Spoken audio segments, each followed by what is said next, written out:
What is going on, everyone? Welcome to your 26th After Effects tutorial, and in this tutorial I'm going to be going over cameras. Now what a camera is pretty much a different way of viewing your composition. So instead of just viewing it straight on, me looking directly at it like a TV, you can have your camera move around and view it from all different sorts of angles and distances.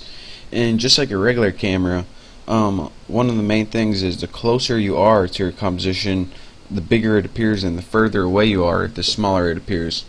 So you'll see why this is useful in a little bit. But before we start working with the camera, I need to show you guys how to create a camera. So how you do that is go to Layer. Again, not again, it's the first time I'm telling you, but make sure your current time indicator is the home, and just press home on your keyboard if it isn't. But anyways, just go to Layer, New, Camera to create a camera. Then press OK. And now you see, again, I'm working with two views. This is active camera and this is right. When you when you do that, a camera pops up in your layer panel, and you can edit this camera in the position of this camera just like you would any other layer. But it has a few gotchas. So anytime you want to get to the settings of that camera, go ahead and just double click this, and as you see, we now have the settings of the camera. So the first thing, and one of the main things I want to talk to you guys about, is this preset right here. It's at 50mm, but go ahead and click something like 35mm, or actually 80mm. Then go ahead and press OK. And you see that the composition increases in size. But let's go ahead and take a look down at our composition right here, and the size is all the same. So what happened, if you can see out here, here's my little camera right here. Instead of just increasing the size, it just gives the appearance that it increased in size. So let's go ahead, and this brings me to the point that anytime, I don't know what it was at before, 35 maybe? Good enough. Anytime your camera increases or decreases in this little preset right here, a decrease means you can see more of your composition, an increase in size means you can see less of your composition. But that is irrelevant for now. I just wanted to show you guys what that is. So pretty much what you're seeing isn't the size of your composition, it's just your perspective of how big it is based on the angle of the camera. If that makes any sense at all. If it doesn't, oh well. Another thing I want to take note of is, aside from when we start editing angles and all stuff like that, aside from all these basic what are they called, preset views, you have your custom camera views too.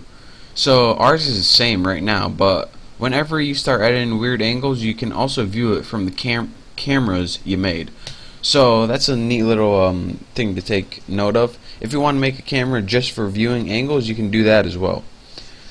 So now let's get to something halfway useful.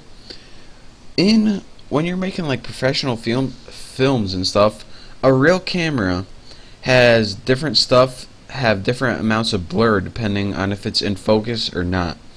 Now in After Effects you don't have to do this, and everything can just be in perfect focus. But if you want to make your animations look more natural, you can do this. So go ahead and click your camera settings right here, and go ahead and press Enable Depth of Field. And what this is going to do is allow things that are in focus to be clear and out of focus to be blurry, just like you would on a real life camcorder. Now what this is the focus distance right here. And when the focus distance, this is pretty much the distance where an object has to be for it to be in perfect focus. Anything that's further away than 1200 or closer than 1200 pixels, it will be blurry. So go ahead and press OK, and again, the lock to zoom is just to make sure this and this are the same value. So if you have this checked and you change it to 900 or something, which you won't see that this is 900 too. You guys can figure that out, but I just thought I'd share it with you. So go ahead and press OK after you have Enabled Depth of Field pressed. Again, if you don't have that pressed, everything's going to be in perfect focus no matter what you want. And another thing before I show you guys, if you see that things in your composition are too blurry, then you can go ahead and subtract a little bit from this blur level, but this is pretty much the preset. Or if you're thinking, alright, these things aren't blurry enough, the things that out of focus I'm talking about, you can go ahead and increase that. But enough of the small talk, let's get to work.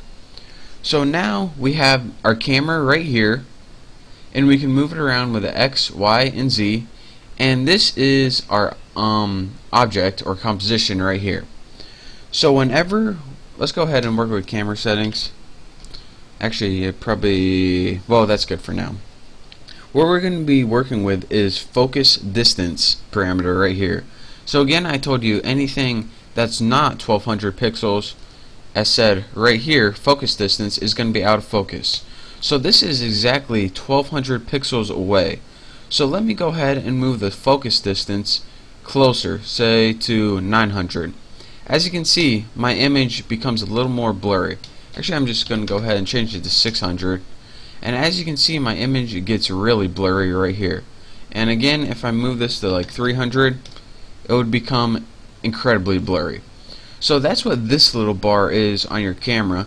This is the focus distance right here, and as you can see, my image is incredibly blurry right here. That's because this camera is viewing its focus distance at 300 pixels, but this composition is actually at 1200 pixels.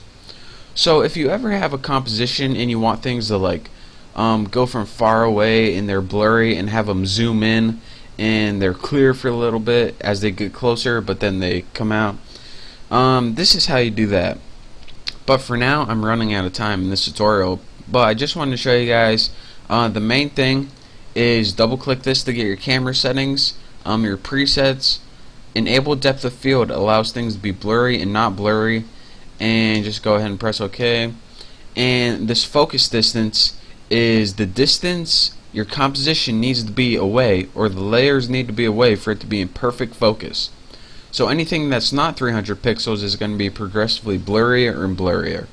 And in the next tutorial, I'm probably going to show you guys how to move your camera around, or probably something else useful, since you guys can probably figure that out. But make sure to check out my next tutorial, play around with your camera a bit, and hopefully you get good at it before moving on to my next tutorial. So thank you guys for watching. I'll see you next time.